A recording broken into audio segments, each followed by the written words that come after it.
reuniões sem pretensão a encontros que se eternizaram. Deles nasceu o sonho de viver de música. O sonho amadureceu, tornou-se realidade e há até quem diga que virou movimento. 40 anos depois do lançamento do primeiro disco, o Invista discute a origem, o caminho e o legado deixado pelo clube que tem a cara de Minas, o Clube da Esquina.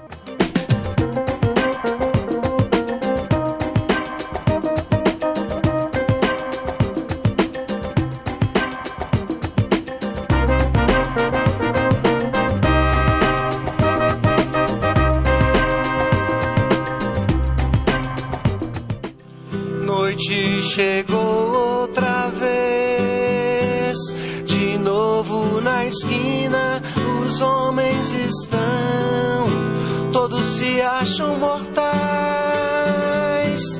dividem a noite, a lua e até solidão. A definição de esquina, ângulo formado por dois planos que se cortam. Mas na Belo Horizonte da década de 60, a definição bem que poderia ser outra. Quem sabe um canto de fazer música. Pelo menos era isso que acontecia aqui, na esquina em que as ruas Divinópolis e Paraisópolis se cortam. Nelas, jovens músicos se reuniam e desses encontros, que se estendiam para vários outros lugares da cidade, nasceu o Clube da Esquina. O Clube da Esquina nasce por volta de 1963, 1964, em Belo Horizonte, a partir do encontro de vários jovens compositores congregados por Milton Nascimento.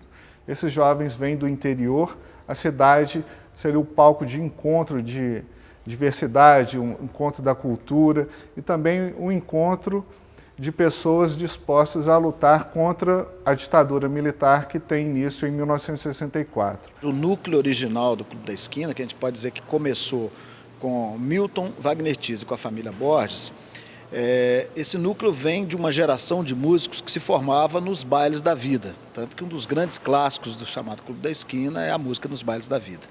E nos bailes da vida, os músicos se formavam tocando todo tipo de música.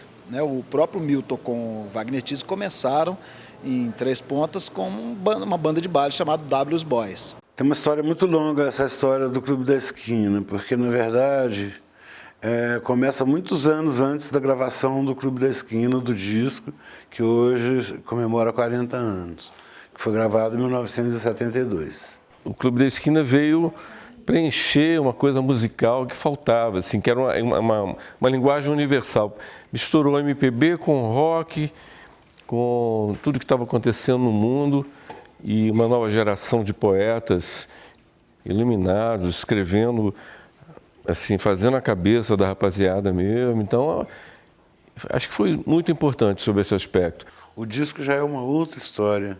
Já juntou um monte de gente, de amigos, pessoal do Ponto dos Músicos, mas o pessoal que o Bituca tinha conhecido desde que tinha se mudado para Belo Horizonte, etc. E aí aconteceu aquele disco histórico. Foi a mesma sensação de ouvir um novo disco dos Beatles, que na época foi uma banda que fez a cabeça de todo mundo, inclusive a minha, mas a minha sensação foi essa, quando eu vi, quando entrou a primeira faixa, Tudo Que Você Podia Ser, foi realmente uma paulada na cabeça, assim.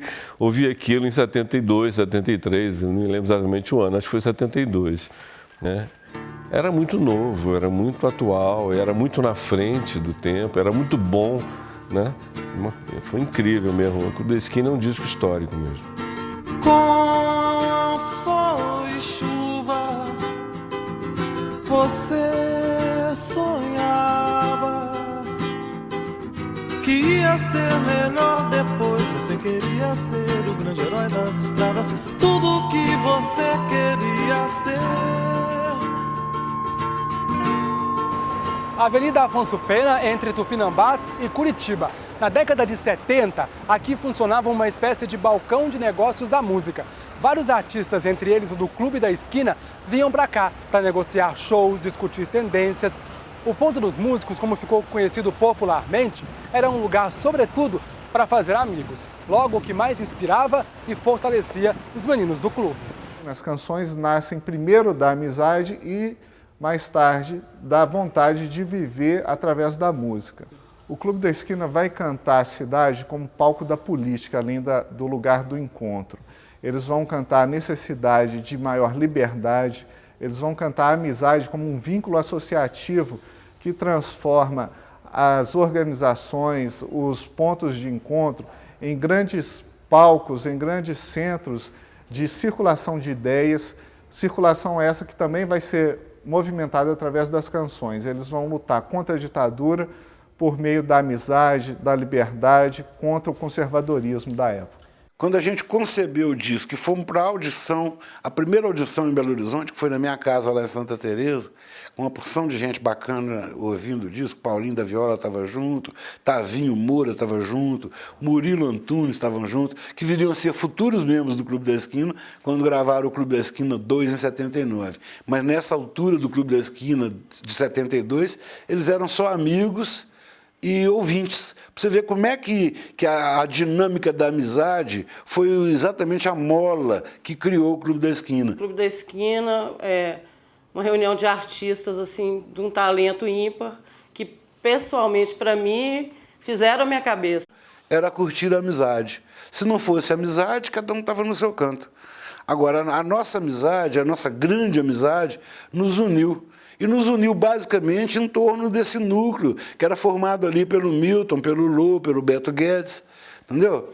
E isso aí realmente foi o que germinou o Clube da Esquina. A voz de bronze do Milton, os teclados do Wagner Tiso, os sopros de Nivaldo Ornelas, a bateria do Robertinho Silva, aí estamos falando aí no núcleo do Som Imaginário, né? Eu acho que a base do Clube da Esquina é isso, é a escola harmônica mineira, que vem da tradição da música clássica europeia, com os tambores de Minas, com uma influência muito grande da música pop dos Beatles, né, e das trilhas de cinema. Que bom, amigo, poder saber outra vez que estás comigo, dizer com certeza outra vez a palavra. A maior prova do valor da amizade para os músicos do Clube da Esquina foi a criação de um novo disco, que integrou novos companheiros. Quando veio o Clube da Esquina 2, foi 76, 77, aí eu já tinha saído do Terço para fazer um disco com Beto Guedes. A gente ia meio que fazer uma banda, mas o Beto acabou gravando um disco solo, que foi a página do Relâmpago Elétrico. E aí o Milton me chamou, participei do Clube da Esquina. Nisso a Odeon me chama para gravar um disco solo. Eu falei, não, quero gravar uma banda. E aí saiu 14 Bis. Ou seja, uma série de coisas, aconteceu muita coisa nesses anos 70 na minha vida, assim, né? E foi muito rico de composições e de ideias, né? Ao longo do período, novas vozes, novos cantores, instrumentistas e compositores vão ser agregados por Milton Nascimento. O Clube da Esquina se expande. Os músicos que tocaram no primeiro disco, lançado em 1972, vão ganhar novos integrantes, por exemplo, no disco de 78, o Clube da Esquina 2. São novas amizades. Elis Regina, Gonzaguinha, Chico Buarque, Francis Haime vão participar desse segundo disco e vão fazer parte desse círculo que enriquece, que traz novas influências e que muda a característica dos compositores que participaram do Clube da Esquina. Ao longo da história, o Clube da Esquina vem incorporando fatores que acaba sendo um grande cadinho, um grande mix do que se melhor produziu da música popular nos anos 60 e 70. A coisa bonita do Clube da Esquina, que é uma das coisas geniais, né, do Milton, foi essa de não ficar só com o sucesso dele, né, trazer as pessoas que ele acreditava, que ele gostava, os amigos que ele via que tinha talento, como ele fazia um disco com o Lô Borges. Em 72, o Lô era um garoto de 18 anos, né? Foi incrível isso, essa visão do Milton, né? Além dele ser um grande compositor, ele agregou grandes compositores, foi descobrindo, né, as pessoas e trazendo. Ele criou realmente a história do Clube da Esquina, ele e o Márcio Borges, fez a letra, né, da música que fala no Sonhos Não Envelhece, o Clube da Esquina. Porque se chamava moço, também se chamava estrada, viagem de ventania. Nem lembra se olhou pra trás ao primeiro passo, aço, aço, aço, aço, aço, aço, aço, aço.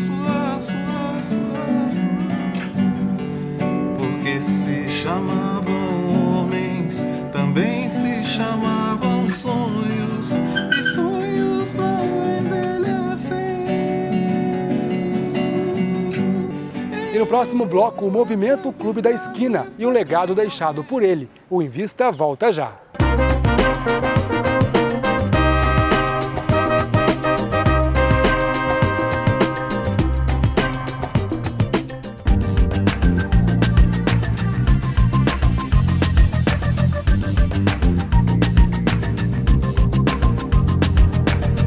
A UFMG representa uma opção pessoal de vida, de trabalho, que eu entendo que a vida se completa com duas dimensões, o amor e o trabalho. E a UFMG é a minha opção de trabalho e é a minha opção também de amor no sentido amplo da palavra, muitos amigos, muitos companheiros e é onde eu me realizo profissionalmente. É como se fosse uma continuidade da minha casa, onde eu encontro esses complementos de amigos, de companheiros, com os quais eu compartilho não só a vida acadêmica, a vida intelectual, mas também a vida pessoal, a vida política, as reflexões sobre a humanidade, sobre o nosso destino, sobre o nosso futuro. Então eu espero continuar trabalhando na UFMG, mesmo depois de terminado o meu mandato de reitor, mesmo depois de aposentado, eu quero continuar as minhas pesquisas enquanto eu tiver condições de trabalhar intelectualmente.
Nesse teatro se apresentaram vários artistas do Clube da Esquina.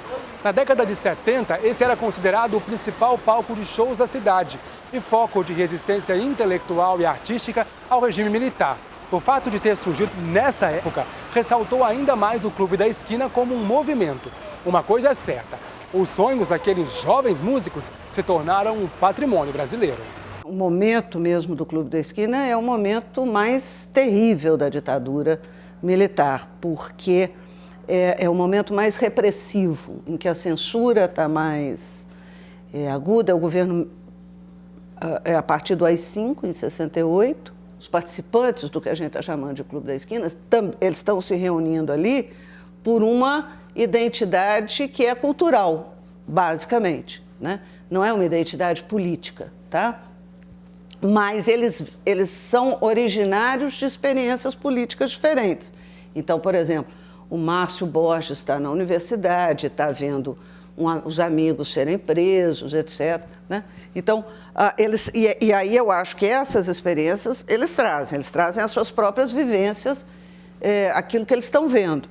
E isso se reflete principalmente nas letras do Clube da Esquina. Duas temáticas que eu acho que são muito fundantes no Clube da Esquina. Uma temática da noite, como uma metáfora da situação do país, né?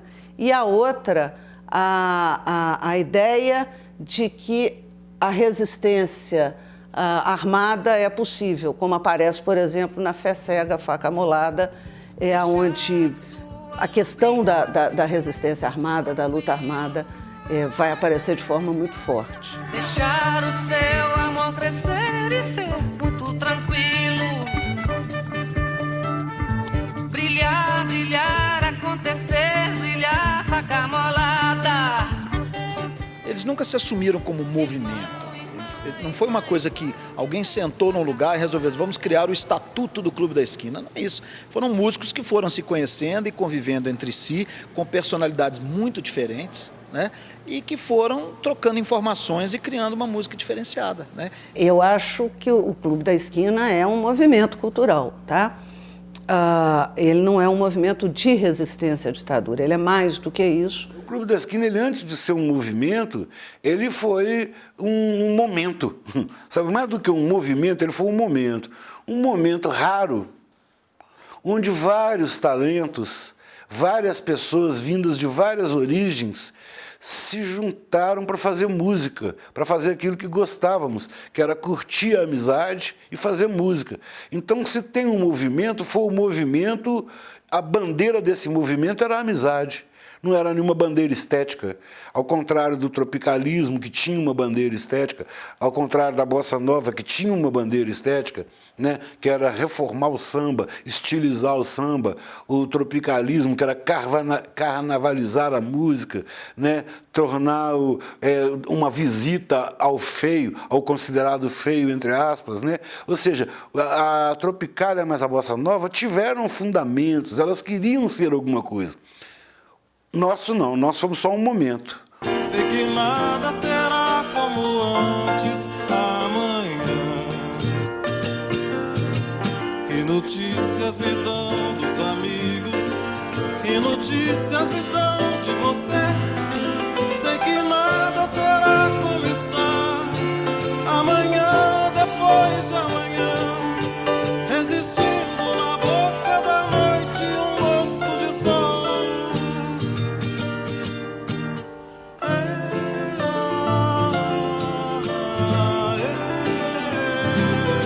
A Rua da Bahia era o lugar das trocas culturais da época, por onde passavam intelectuais e artistas. Aqui, os meninos do Clube da Esquina recebiam várias influências. Anos mais tarde, os jovens artistas se tornaram senhores artistas e hoje são eles quem influenciam as novas gerações. O Clube da Esquina faz parte de uma fase muito rica do Brasil, né?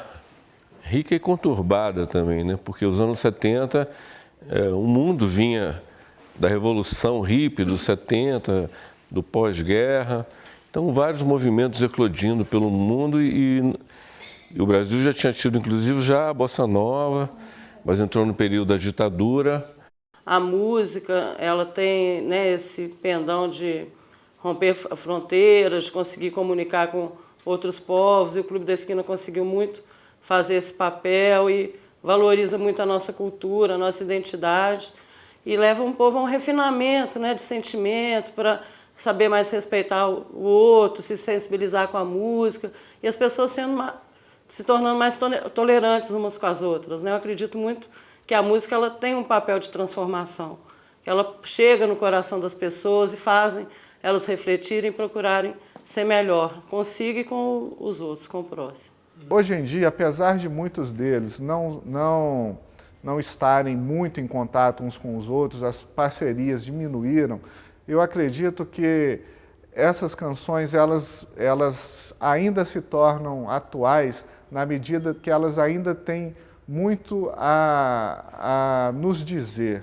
A ditadura acabou, mas o ser humano, enquanto um ator político, ainda vive e se expressa através dessas canções. Eu acho que a gente deixa, assim, uma arca cheia de tesouros, né? Pelo menos 1000 músicas maravilhosas que estão aí. Sabe, 400 minhas, 400 do Bituca, 300 do Fernando Brant, 200 do Flávio Venturini, 500 do Lô. Pelo menos 2000 músicas maravilhosas.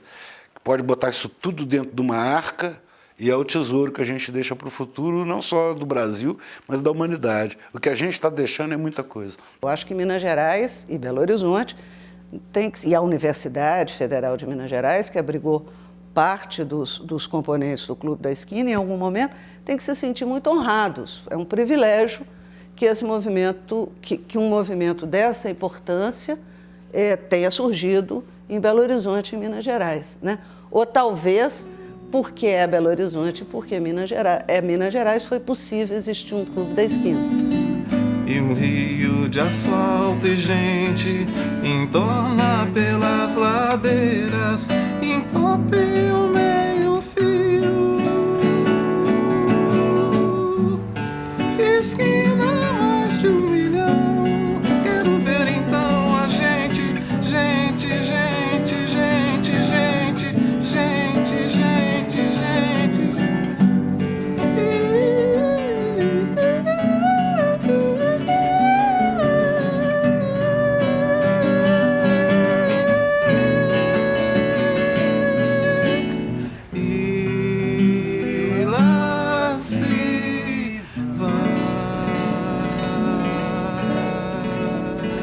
A história dos 40 anos do clube, que começou lá na esquina do bairro Santa Teresa, foi celebrada com um grande show aqui na UFMG.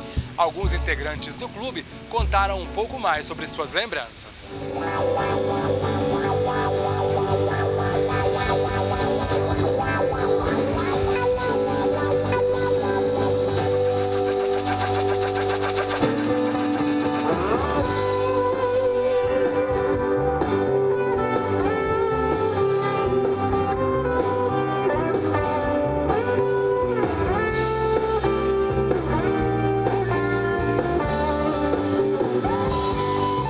Minha carreira começou pela sacada do Milton, que eu mesmo não tinha nem muito um sonho profissional com a música. Eu fazia música meio de curtição, assim. Eu já tinha tido uma banda que cantava cover dos Beatles, na época nem falava cover.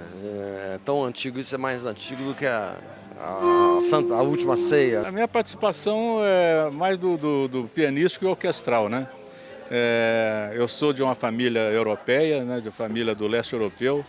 Né, onde ali o romantismo da música europeia trazida para o Brasil e a influência do sertão de Minas Gerais, né? Então tem a música cigana com a música do sertão de Minas Gerais e aquela junção minha com o Milton desde garotinho.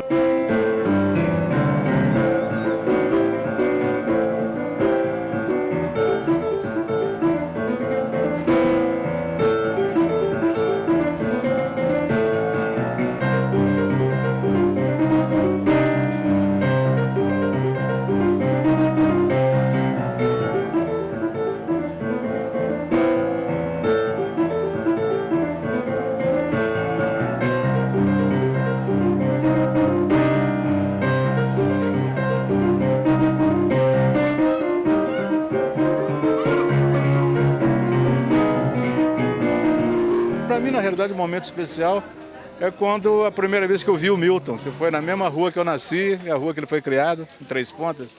Ali começou tudo, né?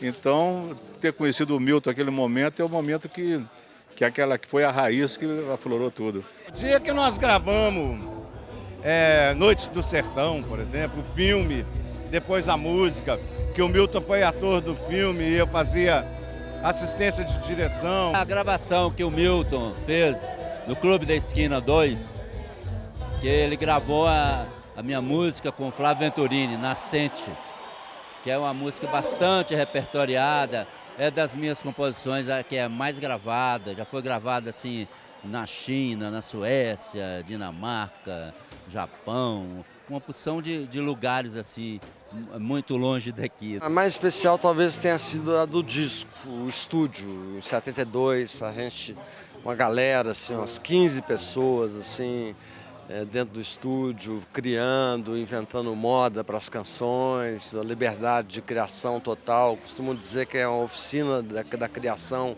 que foi a gravação desse álbum. Essa é uma lembrança muito legal de ver todas as pessoas tocando livremente. Naquele momento eram 2 canais só que existia, quer dizer, você podia criar, mas não podia errar. Se você errasse, você derrubava todo mundo. Um que errasse, fudia o resto, entendeu? Mas era muito legal essa lembrança, eu tenho ela assim com muito carinho, como outros momentos também, a época das composições. Você não quer acreditar.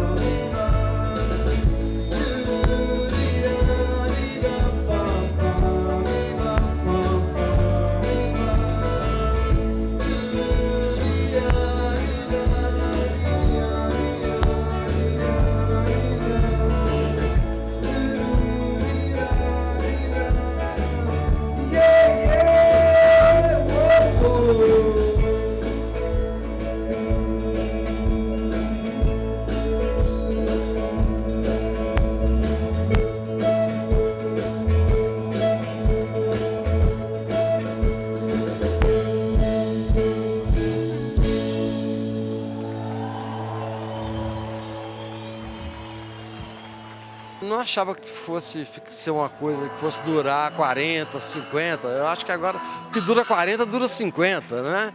Eu acho que aconteceu foi um disco feito assim, com muita luz, com muita empenho. Todos nós éramos muito jovens, muito criativos, e isso tudo fez um disco antológico. Naquele momento que a gente fez o disco, a gente jamais poderia imaginar que 40 anos depois a gente estaria falando sobre ele. Para eu, então, nem se fala. Para mim era o meu primeiro disco, eu achava que eu ia ficar naquilo ali e estava ótimo. No entanto, eu construí uma carreira também. A gente não tinha noção que a gente ia chegar nesse patamar que a gente hoje está.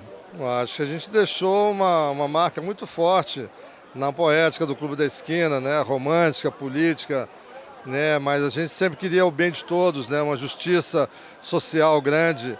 E através das músicas, as melodias, as harmonias inusitadas. As pessoas sempre falam do Clube da Esquina, querem saber do Clube da Esquina, os meus shows, os shows dos outros artistas, do Beto Guedes, do Flávio Venturini, do Toninho Horta, Tavinho Moura. Todo mundo quer saber do Clube da Esquina, dos shows do próprio Milton. Então, o Clube da Esquina foi uma coisa que acabou marcando uma geração de músicos e poetas que faziam música por prazer.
O Em Vista de hoje fica por aqui. Mande sua crítica ou sugestão para tvufmg@ufmg.br. Siga-nos no Twitter ou curta nossa página no Facebook.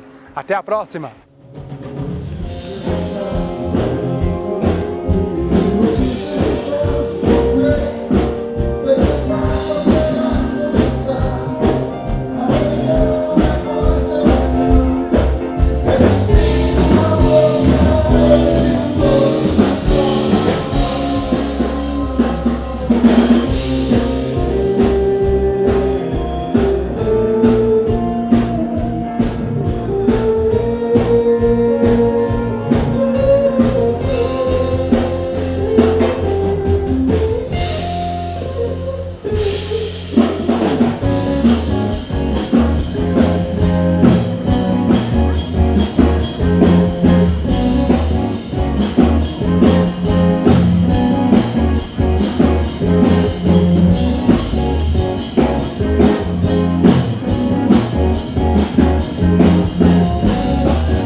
Thank you.